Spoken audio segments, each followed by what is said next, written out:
এই বইটির ৭৭ পৃষ্ঠায় মুজিব হত্যাকাণ্ড কারণ অনুসন্ধান নামে ছোট্ট একটি চ্যাপ্টার আছে ১.৫ পৃষ্ঠার। আমি একটু সেই চ্যাপ্টারের কয়েকটা পয়েন্ট আমি একটু আপনাদের সামনে আজ একটু পাঠ করতে চাই। শেখ মুজিবুর রহমান হত্যাকাণ্ডের যে কারণ, সেই কারণগুলোর ১ নম্বরে তিনি উল্লেখ করেছেন মেজর জেনারেল মইনুল হোসেন চৌধুরী বীর বিক্রম। সে সময় দেশের রাজনৈতিক, অর্থনৈতিক ও আইন শৃঙ্খলা পরিস্থিতির ক্রমাবনতির পরিপ্রেক্ষিতে সরকারের জনপ্রিয়তা ব্যাপকভাবে হ্রাস পায়। সামরিক বাহিনীতেও এর প্রভাব পড়ে। এমনকি ওই দিন অর্থাৎ ১৫ই আগস্টের হত্যাকারীদের বিরুদ্ধে ব্যবস্থা নেওয়ার জন্য সেনাবাহিনীকে যদি আদেশ দেয়া হতো, সৈনিকরা সেই আদেশ কতটুকু পালন করত তা নিয়ে অধিনায়কদের মধ্যে বেশ সন্দেহ ছিল। অনেক সৈনিক তখন নিরপেক্ষ মনোভাব পোষণ করত বলে মনে করা হতো। তবে এই নৃশংস হত্যাকাণ্ডের মাধ্যমে সরকার পরিবর্তনের ঘটনায় সামরিক বাহিনীর সদস্যরাও মর্মাহত হয়েছিলেন। তবে এই অজুহাতে অধিনায়কদের বিদ্রোহ দমনের চেষ্টা না করা সামরিক আইনের গুরুতর অপরাধ।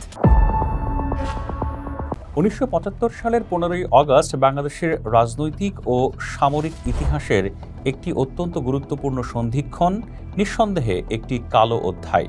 এবং এই অধ্যায় নিয়ে অর্থাৎ রাষ্ট্রপতি শেখ মুজিবুর রহমানের সপরিবারের হত্যাকাণ্ড নিয়ে আলোচনা, সমালোচনা, নানা ধরনের তথ্যের বিশ্লেষণ, বিচার প্রক্রিয়া, নানা কিছু আসলে এই হত্যাকাণ্ডের পর থেকেই চলছে। এবং তখনকার গুরুত্বপূর্ণ গোয়েন্দা সংস্থা, যে গোয়েন্দা সংস্থা এখনও সেই নামেই পরিচালিত হচ্ছে, যার নাম CIA, মার্কিন গোয়েন্দা সংস্থা, তারাও এই হত্যাকাণ্ডের নানা নথি আপনার অবমুক্ত করেছে এবং সেই নথিগুলোও পর্যালোচনা হয়েছে এবং নানা ধরনের আলোচনা চলছে। এবং সেই আলোচনা আমার ধারণা হয়তো বাংলাদেশের রাজনৈতিক এবং সামরিক ইতিহাসে আরও দীর্ঘদিন চলবে। আমি একজন খুব সামান্য পাঠক। আমি বাংলাদেশের রাজনৈতিক এবং সামরিক ইতিহাস পড়ার চেষ্টা করি এবং কিছু কিছু ক্ষেত্রে একটু বিশ্লেষণেরও চেষ্টা করি, দু এক কলম লেখারও চেষ্টা করি। তো ১৯৭৫ সালের ১৫ই আগস্ট শেখ মুজিবুর রহমান হত্যাকাণ্ড নিয়ে আমি ব্যক্তিগতভাবে যতগুলো বই পড়েছি, যতগুলো আর্টিকেল পড়েছি বা যত নানা ক্ষেত্রে নিবন্ধ বা বিশ্লেষণ পড়েছি, সেগুলোর মধ্যে এই বইটাকে আমার কাছে একটু বিশেষ গুরুত্বপূর্ণ বলে মনে হয়। আপনারা দেখতে পাচ্ছেন এই বইটির নাম হচ্ছে আপনার এক জেনারেলের নীরব সাক্ষ্য, স্বাধীনতার প্রথম দশক। এই বইটি লিখেছেন একজন সামরিক অফিসার এবং তিনি মুক্তিযোদ্ধাও ছিলেন। তার পুরো নাম হচ্ছে মেজর জেনারেল মইনুল হোসেন চৌধুরী বীর বিক্রম। তিনি অত্যন্ত কাছ থেকে বঙ্গবন্ধু হত্যাকাণ্ডের আগের ঘটনা প্রবাহ, হত্যাকাণ্ডের পরের ঘটনা প্রবাহ, সেটা তিনি অত্যন্ত কাছ থেকে দেখেছেন এবং তার পর্যবেক্ষণ নিয়েই এই বইটি লিখেছেন। যারা বাংলাদেশের সামরিক এবং রাজনৈতিক ইতিহাস পড়তে আগ্রহী, আমি তাদেরকে বলবো আপনারা একটু এই বইটি পড়ে দেখতে পারেন। এখানে বাংলাদেশের মহান মুক্তিযুদ্ধ, বঙ্গবন্ধু শেখ মুজিবুর রহমানের সপরিবারে হত্যাকাণ্ড, তারপরে বাংলাদেশের ৭ নভেম্বর অর্থাৎ ওই বছরেরই ৭ নভেম্বর, ৩ নভেম্বর রাজনৈতিক এবং সামরিক যে সকল আপনার নানা ঘটনা প্রবাহ, রক্তপাত, সেই ঘটনা প্রবাহগুলো এই বইয়ে অত্যন্ত চমৎকারভাবে তুলে ধরা আছে। এবং একজন খুব সামান্য পাঠক হিসেবে আমার কাছে মনে হয় এই বইয়ে যে সকল বর্ণনা এবং বিশ্লেষণ তুলে ধরা আছে সেগুলো অনেকটাই নির্মোহ এবং অপেক্ষাকৃত, আমার কাছে মনে হয়েছে অপেক্ষাকৃত নিরপেক্ষ। তো এই বইটিতে অর্থাৎ এক জেনারেলের নীরব সাক্ষ্যে শেখ মুজিবুর রহমানের যে সপরিবারে হত্যাকাণ্ড, সেই হত্যাকাণ্ডের 7টি কারণ তুলে ধরা আছে। এই বইটির ৭৭ পৃষ্ঠায় মুজিব হত্যাকাণ্ড কারণ অনুসন্ধান নামে ছোট্ট একটি চ্যাপ্টার আছে ১.৫ পৃষ্ঠার। আমি একটু সেই চ্যাপ্টারের কয়েকটা পয়েন্ট আমি একটু আপনাদের সামনে আজ একটু পাঠ করতে চাই, আপনাদের সাথে শেয়ার করতে চাই। তো শেখ মুজিবুর রহমান হত্যাকাণ্ডের যে কারণ, সেই কারণগুলোর ১ নম্বরে তিনি উল্লেখ করেছেন মেজর জেনারেল মইনুল হোসেন চৌধুরী বীর বিক্রম।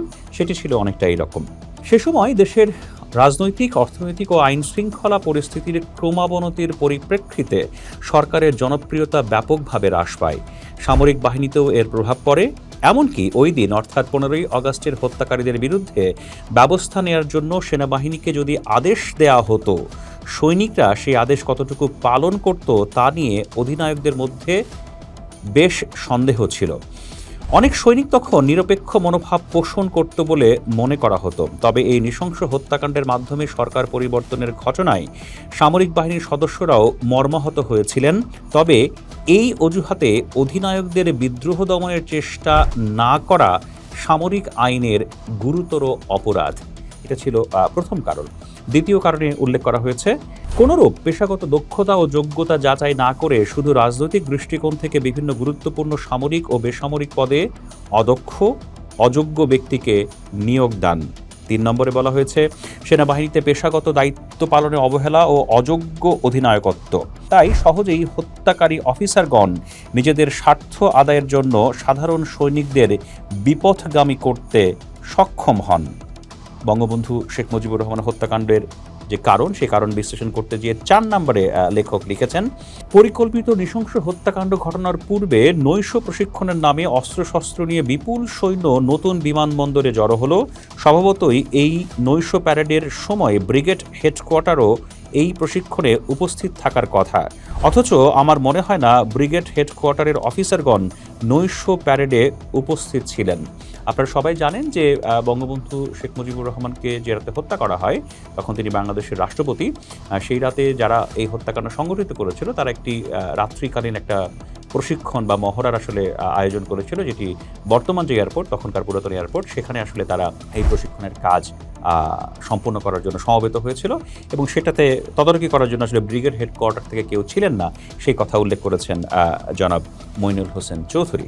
আমি একটু পরের কারণগুলোতে যাই। পরের কারণগুলোতে বলা হয়েছে, রাষ্ট্রপতির নিরাপত্তার ব্যবস্থা নিশ্চিত করার প্রধান দায়িত্ব সামরিক সচিব ও অন্যান্য নিরাপত্তা সংস্থার, অথচ সে সময় রাষ্ট্রপতির নিরাপত্তা ব্যবস্থা সম্পর্কে কোনো স্থায়ী আদেশ, যাকে বলা হয় স্ট্যান্ডিং অর্ডার, ছিল বলে অদ্যাবধি জানা যায়নি।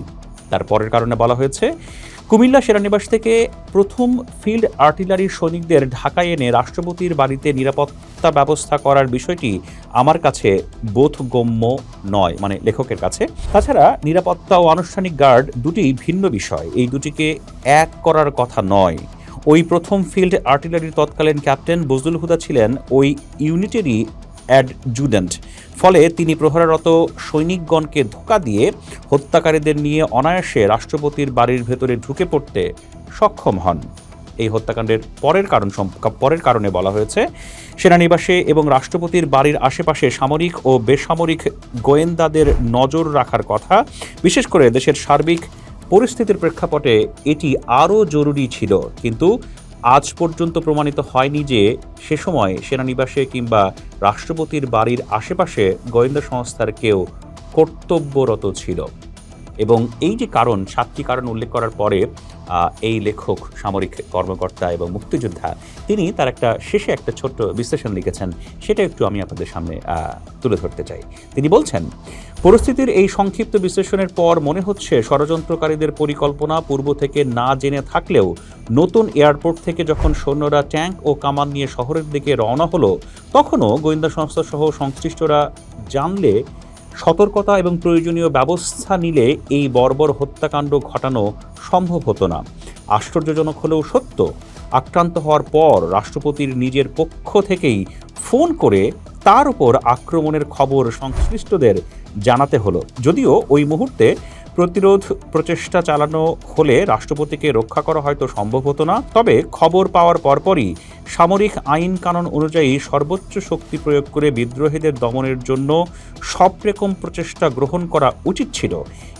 আর এটা না করা সামরিক আইনের অন্যায় ও শাস্তিযোগ্য। পরে শুনেছি অনেকেই মনে করতেন বা এখনও মনে করেন ওই সময় কোনো রকম ব্যবস্থা নিলে নিজেদের মধ্যে অনেক রক্তপাত হতো। কথা হলো, সামরিক শৃঙ্খলা আইনে এই ধরনের অজুহাত দেখিয়ে অধিনায়কদের নিষ্ক্রিয় থাকার কোনো সুযোগ নেই। তার মানে হচ্ছে এই বীর মুক্তিযোদ্ধা সামরিক কর্মকর্তা তিনি বলছেন যে আসলে দুটো ঘটনা আমার মনে হয় এই পুরো আলোচনার মধ্যে, যে বঙ্গবন্ধু শেখ মুজিবুর রহমান ধানমন্ডি 32 নম্বরে আক্রান্ত হলেন এবং আক্রান্ত হওয়ার পর তিনি নিজে ফোন করে সেনাপ্রধান এবং অন্যান্য কর্মকর্তার সাথে যোগাযোগ করলেন। এটা কি ভয়াবহ, চিন্তা করে দেখেন। তাহলে বাংলাদেশের সেই সময়কার রাষ্ট্র ব্যবস্থার আপনার নিরাপত্তা সংস্থা এবং যারা দায়িত্বরত ছিলেন তারা আসলে কোথায় ছিলেন। আরেকটা গুরুত্বপূর্ণ কথা যেটি তুলে ধরেছেন জনাব মইনুল হোসেন চৌধুরী, তিনি বলছেন যে আসলে এই হত্যাকাণ্ডের পরে তখনকার যারা অধিনায়ক ছিলেন তারা আসলে ব্যবস্থা নিতে পারতেন এবং বলছেন, তিনি স্পষ্ট করে বলছেন তারা যে ব্যবস্থা নেননি এটা সামরিক আইন বা সামরিক নানা পরিভাষা, এটি হচ্ছে অন্যায় ও শাস্তিযোগ্য। নিশ্চয়ই বঙ্গবন্ধু হত্যাকাণ্ডের নানা প্রেক্ষাপট থেকে, নানা দিক থেকে, নানা ধরনের আলোচনা চলছে, এখনও চলবে, হয়তো আগামীতেও চলবে এবং সে আলোচনার মাধ্যমে হয়তো আমাদের সামরিক এবং রাজনৈতিক ইতিহাসের নানা গুরুত্বপূর্ণ জ্ঞান এবং বিশ্লেষণ যুক্ত হবে। পোস্ট দেখুন, শেয়ার করুন, থাকুন পোস্টের সাথে।